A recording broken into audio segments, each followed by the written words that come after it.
Y bien, como hemos dicho en este programa, el modelo económico funciona bien, lo que no funciona bien, lo que funciona mal es el Estado. La economía crece, el Estado, hecho ese paso, también crece, pero crece desordenadamente, sin planificación y, con ineficiencia y con corrupción. La corrupción es creciente en el Estado y esto tiene que ver con el servicio civil, con los empleados, los funcionarios públicos, la mayor parte contratados sin concurso público, no hay criterios meritocráticos, no hay evaluación. El Estado es todavía patrimonio personal de los alcaldes, de los presidentes regionales, hay lo que se llama patrimonialismo, etc. Y entonces, pues esto hay que cambiarlo, esto requiere una reforma profunda. Hemos invitado a Edmundo Beteta, presidente ejecutivo de Servir, que es la Autoridad Nacional del Servicio Civil, para ver en qué punto nos encontramos y ver cuáles son las tareas pendientes del próximo gobierno en este tema. Edmundo, ¿cómo está? Buenas noches, ¿cómo le va? Muy buenas noches, un honor estar aquí. No, por favor, que usted que haya venido. Me enteré hoy día en una reunión en la mañana que ingresan 40.000 empleados públicos por año al Estado peruano y hay 18.000 cargos directivos y nada, eso es prácticamente nada o muy poco es meritocrático, es decir, se ingresa sin un concurso debidamente hecho, en fin. Y resulta que en la década de los 90 los empleados públicos se redujeron a 700.000 y ahora serían 1.200.000, sí se ha incrementado. Y la planilla ha pasado de 6.000 millones de soles en el 2000, digamos, a 22.000 millones de soles. De modo tal que ha habido una expansión del empleo público, pero de una manera completamente desordenada y muy poco meritocrática, muy poco profesional, racional. ¿Qué se debe hacer, qué se va a hacer, qué se está haciendo y qué se debería hacer para resolver este problema? Sí, buenas noches.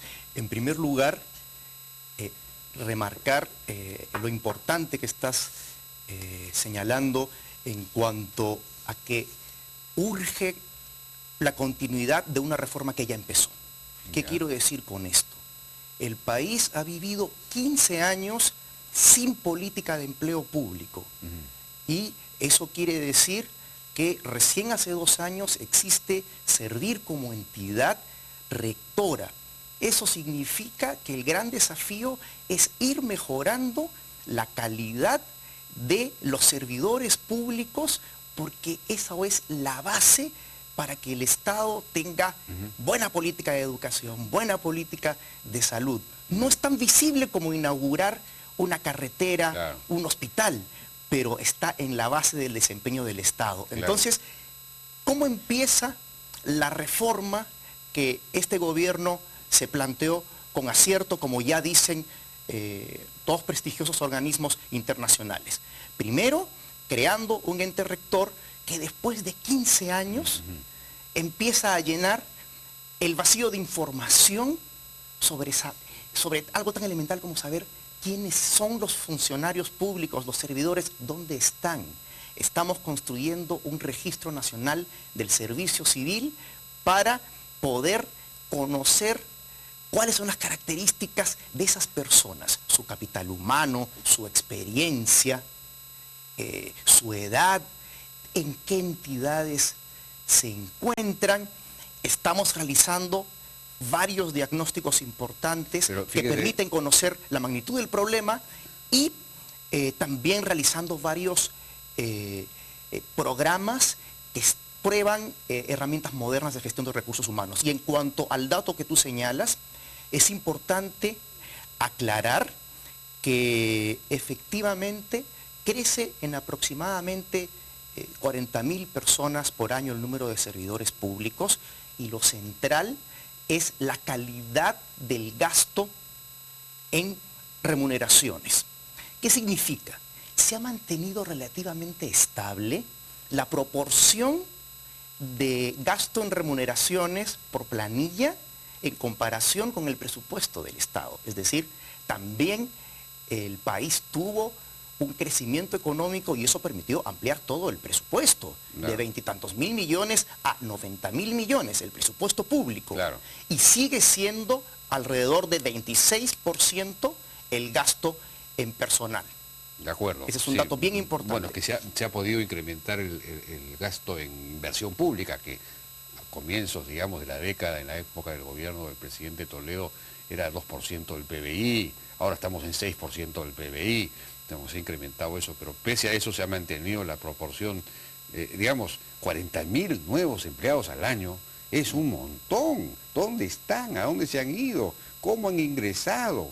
Esto es una cosa que está completamente fuera de control, ¿no? Usted me mencionaba que están ustedes identificando, le he escuchado decir que hasta ahora tienen identificados a 600.000 empleados públicos, es decir, la mitad. Hay 600.000 que todavía faltan. ¿Dónde están? ¿Qué pasa? A ver, es un proceso bien complejo después de 15 años reconstruir esa información que se llama un censo, un registro nacional. Entonces, actualmente están colaborando todas las entidades en la medida de sus capacidades para enviarnos esa información y esperamos un avance más significativo en los próximos meses. Sin duda, hay un mayor avance en este registro en el gobierno nacional y en el gobierno regional. En los gobiernos locales hay, por ejemplo, distritos apartados, donde de repente no entienden cómo llenar los formatos y estamos acompañándolos para que esta pero 600.000 empleados, data llegue pronto. No hay 600.000 en los distritos apartados, ¿no? O sea que esos deben estar también en el gobierno central, me imagino. Sí, están en todos los niveles de gobierno, efectivamente, pero son justo las entidades que tienen actualmente más capacidades de gestión, las que más rápidamente responden a este requerimiento que estamos haciendo de completar el registro. O sea, tenemos que completar el registro para empezar a trabajar entonces, pero los 18.000 puestos de directivos, ¿no hay manera de trabajar con ellos también para empezar a evaluar, a tener criterios meritocráticos ahí, incluso para el ingreso a esas funciones? Efectivamente, y otro elemento fundamental de la reforma que ya empezó es la experiencia del cuerpo de gerentes públicos. ¿Por qué? Es una experiencia en la que hemos probado que sí se puede reclutar gente de calidad con modernas técnicas de selección de personal transparentes, competitivas, y asignarlos a 21 entidades hasta el momento en los 3 niveles de gobierno. Y eso permite ya decir que se debe continuar esta tarea el próximo gobierno. Es urgente hacer cada vez más masiva la selección meritocrática de personal y así vamos a estar seguros de que los aumentos en personal en el Estado, que sin duda coinciden con las necesidades de la sociedad, tienen calidad, calidad en el gasto. Ese es el desafío. Servir a preparado estos gerentes públicos, que no sé cuántos han salido, 100, 150. Actualmente ya hay 138 gerentes públicos en lo que se llama el cuerpo, pero aquí quiero destacar que es una semilla que debe crecer en la próxima administración. Y es bueno que haya sido una escala pequeña para probar tanto los métodos de selección de personal modernos, como ocurriría en cualquier buena empresa, como los métodos de lo que se llama la evaluación del desempeño. Porque al final lo que queremos es una política de empleo público donde... O sea que se evalúa su desempeño también. Por supuesto. Y por ejemplo, en esta pequeña experiencia que ha empezado en estos años, ya hay casos de regiones donde ha aumentado en cerca de 100% o más la ejecución de inversiones gracias a la inyección de gerentes públicos que justo están empezando a ocupar áreas sensibles como las compras públicas, la logística, el sistema de inversión pública. Entonces es un proceso en el que hay que continuar. He visto que han puesto unos gerentes públicos en el Poder Judicial, ¿no? Eso es una muy buena noticia para la mejoría del Poder Judicial. Debería hacerse lo mismo con el Ministerio del Interior y particularmente con la policía, ¿no? porque hay obviamente un déficit administrativo gerencial muy grande, pero ellos sí que no han solicitado gerentes públicos, quieren seguir manejando por sí mismos las compras y las cosas, ¿no? Eso significa que debe haber ahí un interés en ocultar algo. El gran desafío, Jaime, es que este esfuerzo continúe. Se vuelve obligatorio que todos tengan que... Sí, sin duda. Sin duda. Porque ahora todo depende de que la entidad demande, pero... Sin duda, pero aquí hay que reconocer algo importante. Es muy urgente continuar porque la calidad del Estado en justicia, en salud, en educación, necesita mejorar las calidades de los servidores públicos. Ese es un tema crítico. El otro, que si seguimos sin avanzar más en esta reforma, estamos perdiendo una oportunidad. Es decir, hay un costo por no profundizar esta reforma.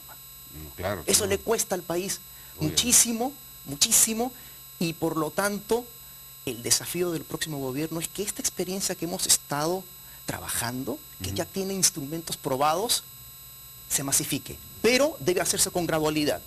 Claro. Por dos razones. Primero, que obviamente debe haber prudencia fiscal. Primera razón importante. Sí. Y la segunda... Claro, porque supone mejores sueldos, supongo. Claro, claro. Y la segunda es que también necesitamos gradualidad, porque todo esto que se llama los instrumentos modernos de gestión de recursos humanos necesitan desarrollarse más para masificarse. Hay una gradualidad también en eso, en, por ejemplo, poder acreditar los procesos de selección para que sean meritocráticos, en poder avanzar en la cultura de evaluación en el Estado. Claro. Y destaco algo importante, que tanto en lo que es evaluación como selección, en lo que hemos estado trabajando en estos 2 primeros años, se reconoce que sí hay valor en los actuales servidores públicos. De nuestro cuerpo de gerentes públicos ya asignados, la mayoría de ellos son personas que ya tenían una trayectoria y estaban actualmente en funciones de alguna entidad. Entonces valen y se acredita su valor. Sería recomendable que los equipos de gobierno de los dos candidatos se reúnan quizá con usted o con Servir para ver los avances que se han hecho y cómo continuar esto a fin de que no se interrumpa una labor que ya comenzó y que empiece a tener algunos resultados. Señor Edmundo Beteta, muchas gracias por su participación en la Hora N. A ustedes. Fue el presidente ejecutivo de Servir. Vamos a una pausa, regresamos con el alcalde de La Molina, Juan Carlos Zúrez, que tiene varios proyectos de túneles, una necesidad, un clamor popular en La Molina. Regresamos. Ahora, si tienes claro, lo tienes todo.